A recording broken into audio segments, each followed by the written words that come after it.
Hello बच्चों, आज के क्लासेस में आपका स्वागत है। आज के क्लासेस में हम लोग देखेंगे प्रश्नावली 5.1 अध्याय 5 में आपका है वृत्त एवं उसके अवयव। ठीक है, जिसमें पहला जो एक्सरसाइज है उसमें पूरा का पूरा आपका दीर्घ चाप, लघु चाप और उस चाप द्वारा बने अंतरित कोणों को नाम वगैरह को पहचानना या कोण को पहचानना, ये आपके प्रश्नावली 5.1 में है। तो सबसे पहले तो हम लोग चाप क्या होता है उसी को समझ लेते हैं, ताकि आप अच्छे से समझ पाएं। जो इमेज बनाने की जरूरत है वो मैं पहले से ड्रॉ कर लिया हूं, ताकि समय जो है ज़्यादा ना लगे। ठीक है, तो चलिए चाप को समझने से पहले वृत्त के बारे में समझते हैं। वृत्त क्या कहलाता है? एक सर्कल जिसको हम ड्रॉ कर सकते हैं, किसी भी पेपर वगैरह में ड्रॉ करते हैं, और एक गेंद की तरह रहेगा, पूरा गोल रहेगा, जिसमें डॉटेड लाइन रहता है, वो होता है स्पीयर यानी गोला कहलाता है। वृत्त क्या होता है? जिसको हम लोग 2D पेज वगैरह में किसी समतल सतह में, जैसे एक पेज समतल सतह उसमें ड्रॉ कर सकते हैं सर्कल, ये गोला कहलाता है, बिल्कुल एक पहिया। ठीक है, वो क्या होता है? वृत्त होता है। ये जो आउटर सरफेस होता है यानी बाहरी क्षेत्र होता है, यदि हम इसको नापें या इसकी हम बात करें कि इसको क्या कहते हैं, तो ये क्या कहलाता है? परिधि कहलाता है। ठीक है, और वृत्त का जो बीचों बीच वाला भाग रहता है, यानी यहाँ से इधर की लंबाई, यहाँ से इसकी जो दूरी है, या यहाँ से इसकी दूरी, यहाँ से इसकी दूरी, कहीं से भी, तो वो क्या कहलाता है? वो केंद्र कहलाता है। ठीक है, तो ये केंद्र बिंदु है, और केंद्र बिंदु से लेकर की परिधि तक की जो दूरी होती है, ठीक है, वो कहलाता है आपका त्रिज्या कहलाता है। ध्यान देना, यहाँ पे क्या कहलाता है? आपका त्रिज्या कहलाता है। और जो त्रिज्या की लंबाई होती है वो सभी साइड से समान रहती है। यदि इसकी लंबाई मान लीजिए 2.5 सेंटीमीटर है, तो इसका भी 2.5 सेंटीमीटर, इधर से नापे तो भी 2.5 सेंटीमीटर, इधर से नापे तो भी 2.5 सेंटीमीटर, इधर से भी 2.5 सेंटीमीटर, इधर से भी 2.5 सेंटीमीटर। तो त्रिज्या क्या होता है? केंद्र बिंदु से लेकर के परिधि तक की दूरी होती है। जब हम इसी त्रिज्या को, मान लीजिए ये केंद्र बिंदु है और ये त्रिज्या है जो कि 2.5 सेंटीमीटर की है, ठीक है, और इसी को हम ला करके दूसरे तरफ परिधि की दूसरे साइड एकदम सीधो सीध करते हैं, ये कहलाता है आपका व्यास कहलाता है। ठीक है, ये होता है आपका व्यास। तो अभी तक 3 चीजें हमने देखा, एक परिधि होती है, एक केंद्र बिंदु होता है, और त्रिज्या और व्यास। ठीक है, त्रिज्या क्या होता है? केंद्र बिंदु से लेकर के परिधि तक की दूरी, ये त्रिज्या होता है, और इसी को जब हम आगे बढ़ा देते हैं तो वो कहलाता है व्यास। अब व्यास जो है क्या होती है? वृत्त की अधिकतम दूरी होती है, इस छोर से इस छोर। व्यास यहाँ से यहाँ, यहाँ से यहाँ, इधर से भी बना सकते हैं, इधर से भी, सेंटर से होकर के जाना चाहिए। अब क्या होगा? मान लीजिए हमारे पास ये जो डिस्टेंस है वो केंद्र बिंदु से जाकर के नहीं जाती है। ठीक है, केंद्र बिंदु से नहीं जाती है। मान लीजिए कोई ऐसा आ गया हमारे पास, तो ये कहलाता है आपका जीवा। ठीक है, ये क्या कहलाता है? जीवा। सेंटर से गई होते हुए एक परिधि से दूसरे साइड पूरी टच करती है, तब वो व्यास कहलाता है, जैसे इसमें हुआ है। यदि केंद्र बिंदु से नहीं जाती है और वृत्त को 2 अलग अलग भागों में बांटती है, सेंटर से जाएगी तो कोई भी व्यास जो है वृत्त को 2 बराबर भागों में बांटती है। एक अर्धवृत्त ये हुआ, एक अर्धवृत्त ये हुआ। ठीक है, बराबर बराबर रहेगी, जैसे एक रोटी को बीचों बीच हम लोग काट रहे हैं, गोल रोटी को। ठीक है, और यहाँ पे रोटी जो है बराबर नहीं कट रही है, कुछ हिस्सा को काट रहे हैं, है नहीं, तो ये कहलाएगा आपका जीवा। इस परिधि से इस परिधि की दूरी जो केंद्र बिंदु से होते हुए ना जाए, वो आपका कहलाता है जीवा। ठीक है, यहां तक क्लियर हो गई। अब यही जीवा के कारण जो परिधि में परिधि कटती है, अंतःखंड बढ़ती है, वही कहलाता है आपका चाप, यानी चाप ये कहलाता है। ठीक है, यानी परिधि का वो भाग जो किसी जीवा द्वारा काटा गया हो, वही आपका क्या कहलाता है? चाप कहलाता है। तो ये वाला भाग क्या कहलाएगा? चाप कहलाएगा। मान लीजिए मैं इसको ए बिंदु दे दूं, इसको बी दे दूं, तो ये ए से बी जो है ये चाप है। ठीक है, तो इसी चाप को आपको चित्र में पहचानना है। इमेज आपके पास दिया हुआ है प्रश्नावली 5.1 का पहला क्वेश्चन में। ठीक है, चलिए अब समझते हैं चाप क्या होता है। आपको पता चल गया, कोई सब परिधि में जीवा द्वारा काटी गई जो दूरी होती है, यदि परिधि को हम किसी जीवा के द्वारा काट दें तो जो परिधि कटी हुई है उसी का लंबाई आपका चाप कहलाता है, सिंपल शब्दों में। ठीक है, चलिए पहला क्वेश्चन क्या बोला है? एक चित्र दिया हुआ है, चित्र को मैंने यहाँ पे ड्रॉ किया है। ठीक है, पहला क्वेश्चन है संलग्न चित्र से संबंधित निम्न प्रश्नों के उत्तर ढूंढिए। पहला क्वेश्चन है ABC लघु चाप है या दीर्घ चाप है, ऐसे करके दिया हुआ है पहला क्वेश्चन में कि ABC ये चाप का साइन है। समझ में आ रहा है? ऊपर में जैसा भी आप देखेंगे वो चाप का साइन है। लघु है और ऑब्लिक करके दिया है चिन्ह का मतलब है दोनों में से आपको पहचान करना है लघु है या दीर्घ चाप है।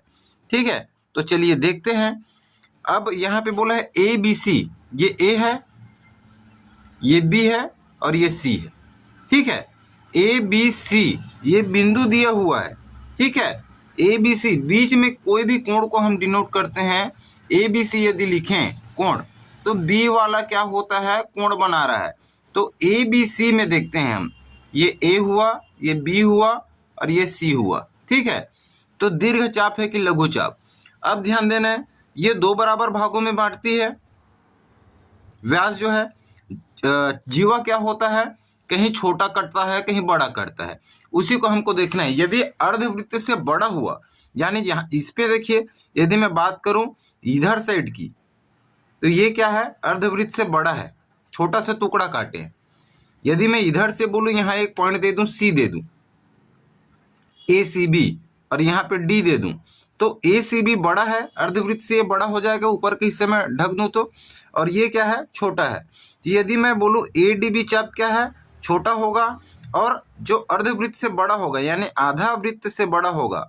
ठीक है, अर्धवृत्त से आधे रोटी से बड़ा, यदि हम रोटी का टुकड़ा काट रहे हैं तो आधे रोटी से बड़ा भाग है ये, तो ये क्या कहलाएगा, दीर्घ चाप कहलाएगा। ठीक है, उसी तरीके से यहाँ पे हो रहा है, देखिए A है, A से आते हुए हम B तक आते हैं, B से आते हुए C तक, और इस लाइन को मिला देते हैं। ठीक है, ध्यान से देखिएगा हरा वाला बस, तो ये क्या है, बड़ा भाग बन रहा है यानी दीर्घ चाप बन रहा है। किसकी तुलना में, इसकी तुलना में, तो ये क्या है, दीर्घ चाप है। ठीक है, आंसर आपका क्या हो जाएगा, पहला का दीर्घ चाप। कौन दीर्घ चाप है, ABC। ठीक है, उसी तरीके से दूसरा को ढूंढते हैं। BCD की बात आती है, B, C और D। तो BCD चित्र में देखने में समझ में नहीं आ रहा है, इसको जो है लघु है कि दीर्घ है बोलते नहीं बने, क्योंकि ये एक तरीके से देखने में ऐसा लग रहा है कि ये सेंटर से जा रही है। यदि मैं इसको ढक दूं, BCD बोला है, इसको ढक दूं तो ये क्या हो रहा है, एक अर्धवृत्त ही बना रहा है। तो यहाँ पे क्वेश्चन के अकॉर्डिंग ये निर्धारण करना बहुत मुश्किल है कि लघु है या दीर्घ चाप है। ठीक है, लेकिन आपके आंसर में लघु चाप दिया हुआ है। लघु चाप कहने का मतलब ये वाला हिस्सा बड़ा होगा और ये कहीं इस तरीके से जाना चाहिए था। चित्र में यहाँ पे गड़बड़ी हुई है आपकी इमेज में, यहाँ पे कहीं पे भी ऐसा दिख नहीं रहा है कि बड़ा है या छोटा है। ध्यान से यदि हम देखते हैं पुस्तक के चित्र को तो देखिएगा, आप भी देखिएगा, यहाँ पे BCD बोला है, B, C और D। यदि मैं इस लाइन को इसको मिलाऊं तो ऐसा लग ही नहीं रहा, दोनों बराबर ही दिख रहा है नहीं। लेकिन लघु होगा तो D को इस पॉइंट पे बनाना चाहिए था, तब की केस में क्लियर होता वो। चलिए, आंसर लघु चाप दिया है, यानी बुक में चित्र जो है मिसप्रिंट हो सकता है, थोड़ा सा यहाँ से आके आना था D पॉइंट को। ठीक है, तो लघु चाप है, यहाँ पे निर्धारण करते नहीं पड़ रहा चित्र के हिसाब से, बट ये क्या होगा, लघु चाप होगा। आपका आंसर दिए, यानी चित्र थोड़ा सा यहाँ पे गड़बड़ दिया है पुस्तक पे। तीसरा में क्या बोला है, लघु चाप AB द्वारा अंतरित कोणों के नाम लिखिए। अब लघु चाप AB द्वारा, चलिए एक मैं चित्र और बना लेता हूं। लघु चाप AB को पहले ध्यान दीजिए, लघु चाप AB कौन सा है, ये है, यानी यहाँ पे मान लीजिए A है, तीसरा के लिए देख रहे हैं। ठीक है, चित्र में देखते हैं, यहाँ पे B है, ये क्या है, एक लघु चाप है। क्यों लघु चाप हुआ, क्योंकि यहाँ से एक जीवा डल रही है, ये वाला जो क्या है, जीवा लाइन है। मैं सिर्फ AB को बना रहा हूं। ठीक है, अब देखिए इसमें लघु चाप में कौन कौन सा कोण अंतरित है उसको देखेंगे। तो देखो ये कोण एक बन रहा है, ठीक है, यानी D पॉइंट से यहां तक बन रहा है। ठीक है, और एक कोण कौन सा बन रहा है, C से लेकर के A में मिला हुआ है और B में मिला है, दो कोण बन रहा है। ठीक है, एक ये वाला कोण D पॉइंट से, एक C पॉइंट से बन रहा है। यानी कोण को हम जब रिप्रेजेंट करते हैं तो जहां पे कोण रहता है, देखो ADB, ये कोण बन रहा है, इसी चाप में बन रहा है अंतरित कोण। ठीक है, तो क्या हो जाएगा आपका, कोण ADB बन रहा है एक, और जहां पे कोण बनेगा उसको बीच में लिखते हैं। यहाँ पे डी पे बन रहा है इस चाप की वजह से, तो बीच में रहेगा और चाप का चिन्ह ऐसे लगाते हैं। और कौन सा कोण बन रहा है? ए सी बी बन रहा है नहीं? तो सी बीच में है, सी पे कोण बन रहा है, इसी चाप के द्वारा ही बन रहा है यहाँ पे, ठीक है। तो कोण ए सी बी, इसको इस तरीके का। चलिए चौथा में क्या बोला है? कोण ए सी बी किस चाप द्वारा बना है? कोण ए सी बी बोला है, कोण ए सी बी यानी सी पे कोण बन रहा है। चलिए सी पे जो कोण बन रहा है यानी यही कोण तो बन रहा है नहीं? मतलब ए सी और बी है नहीं, बीच में सी वाला कोण है, सी लिखा है यानी सी पे कोण बन रहा है। किस चाप द्वारा बन रहा है जी? यही चाप यानी चाप ए बी द्वारा, चाप ए बी द्वारा, ठीक है। पांचवा क्वेश्चन है कोण सी बी ए किस चाप द्वारा बना? कोण सी बी ए बोला है, कोण सी बी ए ये बोला है, आंसर आपका ये है, ठीक है। कोण सी बी ए बोला है यानी बी वाले पे कोण बन रहा है, यहाँ बी पे बन रहा है, ठीक है। ये किस चाप द्वारा बन रहा है? तो कोण ये वाला चाप हो जाएगा इसके बीच, है नहीं? ये तो कोण है, यहाँ से ए और बी आया, इधर से सी और बी, यहीं पे आपका क्या बन रहा है? कोण बन रहा है। जो बीच में लिखा है वहीं पे कोण बनता है यानी बी पे कोण बन रहा है। किस चाप द्वारा बन रहा है? चाप क्या होता है? परिधि द्वारा कटा हुआ भाग, परिधि का कटा हुआ भाग किसी जीवा के कारण। यहाँ पे सी ए जीवा है और ये कट करके क्या बना रही है? चाप बना रही है। तो कौन सा चाप बना रही है? ये कौन सा चाप है? सी डी ए चाप। सी है, डी है और ए है, ठीक है, सी डी ए। तो सी डी ए ये क्या है? चाप है। छठवा क्वेश्चन में क्या बोला है? कोण सी बी डी और कोण सी ए डी किस चाप द्वारा बने? कोण सी बी डी, चलिए यहाँ पे मैं थोड़ा सा और बना लेता हूं, इस तरीके का है, ठीक है। कोण ये सी है, बीच में बी बोला है यानी बी पे कोण बन रहा है नहीं, और ये डी पॉइंट हो गया। और कोण सी ए डी, सी बना लिए, ए पॉइंट यहाँ पे दिए है चित्र के अनुसार से, ये ए है, ठीक है, और डी ये, ठीक है। यानी ये जो कोण है डी बी सी और सी ए डी, यहाँ पे कोण बन रहे हैं। ये दोनों कोण जो है किस चाप द्वारा बन रहे हैं? तो चाप ये है, क्या होता है? जो परिधि होता है उसी का जो अंतःखंड होता है टूटा हुआ होता है किसी जीवा के कारण। यहाँ पे जीवा चित्र में कौन सा कटा है? ये वाला सी और डी, यहाँ से एक जीवा है, ठीक है। तो इतना वाला भाग जो है परिधि का कट रहा है, यही चाप है। तो किस चाप द्वारा बने हैं दोनों कोण? देखो इसको भी देखें तो भी इसी चाप द्वारा बना है, और इस कोण को भी देखें सी ए डी को तो भी इसी चाप द्वारा बना है। कौन सा चाप है वो? सी डी चाप। ये आपका क्या हो गया? आंसर हो गया, ठीक है। अच्छा, इसका नाम भी लिखना है तो कौन सा चाप हो जाएगा? ये लघु चाप। लघु चाप सी डी द्वारा लिखिए गया पूरा, ठीक है, लघु चाप सी डी द्वारा। लघु चाप सी डी क्यों लिख रहे हैं हम? क्योंकि देखिए यहाँ पे ये जीवा हुआ, सी और डी जो है जीवा है, और जीवा है तो कैसा जीवा है? देखिए ये वाला जो है अर्धवृत्त से क्या हो गया? छोटा हो गया, जो चाप कटा हुआ है, और इधर का हिस्सा क्या हुआ? अर्धवृत्त, यानी आधा वृत्त से जो बड़ा भाग है वो क्या कहलाता है? दीर्घ चाप कहलाता है। लेकिन ये बहुत छोटा हिस्सा बच रहा है, जो सी डी जीवा है वो काट रहा है परिधि को, जो हिस्सा जो चाप काट रहा है वहां पे क्या है? अर्धवृत्त से बहुत छोटा बन रहा है, इसलिए लघु चाप सी डी आंसर इसका लीजिएगा। अगला क्वेश्चन है सातवां। यहाँ पे सातवां बोला है चापों द्वारा बिंदु डी पर बने कोणों के नाम लिखिए। बिंदु डी पर कौन कौन से कोण बन रहे हैं उसका आपको नाम लिखना है।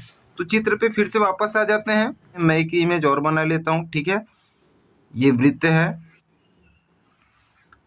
यहाँ पे है बिंदु डी चित्र के अनुसार, ठीक है, यहाँ पे है, ये वाला है। चलिए पुस्तक में ही देख लेते हैं, बनाने की जरूरत नहीं है। सातवां क्वेश्चन समझने के लिए, ये क्या है? बिंदु डी है, और डी पे क्या बोला है? चापों द्वारा बिंदु डी पर बने कोण, कौन कौन से कोण बन रहे हैं बिंदु डी पर, उसी को आपको लिखना है। तो यहाँ पे कौन कौन सा कोण बन रहा है? देखो एक कोण ये बन रहा है, कौन सा? डी पर, ए डी बी, एक कोण तो ये बन रहा है। बिंदु डी पर देखना है ना अपने को कौन कौन सा बन रहा है, तो ये कोण ये बन रहा है, ठीक है। यानी कौन कौन सा कोण हो गया है यहाँ पे? कोण ए डी बी, ये कोण बन रहा है। इसी डी पॉइंट पर अब देखते हैं और कौन सा कोण बन रहा है। एक तो बन रहा है ये और ये, ठीक है, इधर से भी बन रहा है, यानी कौन सा कोण हो गया ये सी डी बी या बी डी सी भी इसको बोल सकते हैं, इधर साइड से पढ़ेंगे तो, ठीक है, बी डी सी। तो कोण बी डी सी बन रहा है, ये डी है, बी डी सी बन रहा है, ठीक है। और एक कोण और बन रहा है, वो कौन सा है, ध्यान दीजिएगा, ये दोनों कोण मिलकर ए डी सी, ये भी तो एक कोण है, ए वाला लाइन है ए डी और सी डी, ठीक है, ये दोनों मिलकर के एक कोण बन रहा है, कौन सा कोण, ए डी सी।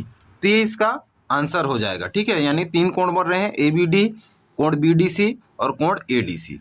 तो आज के क्लासेस में इतने ही हम लोगों ने लघु चाप और दीर्घ चाप जो है देखा है, ठीक है। कैसे पहचान करते हैं, सबसे पहली चीज तो आपको चाप को याद रखना है और चाप द्वारा कौन कौन से कोण बन रहे हैं उसको याद रखना है। चाप क्या होता है, जो जीवा द्वारा कटा हुआ जो भाग होता है, किसका, परिधि का जो भाग, परिधि का ही भाग कटता है जीवा में, वही क्या कहलाता है, आपका चाप कहलाता है, ठीक है। और ये भी ध्यान देना है, यदि बीचों बीच कटा तो वहां पे लघु चाप दीर्घ चाप नहीं बता पाएंगे, ये अर्धवृत्त में कटता है सेंटर से। यदि सेंटर से लाइन नहीं गई, यानी यहाँ से चला गया, मान लीजिए यहाँ से गया, यहाँ से गया, तो ये सब क्या है, जीवाएं हैं, और इसी जीवा के द्वारा जो कटा हुआ भाग कहलाता है वही आपका चाप होता है, ठीक है। तो मेरे ख्याल से आपको चाप, जीवा और कोण जो है इसमें पहचानना समझ में आया होगा। अगले क्लासेस में हम लोग अगला प्रश्नावली देखेंगे, तब तक के लिए धन्यवाद।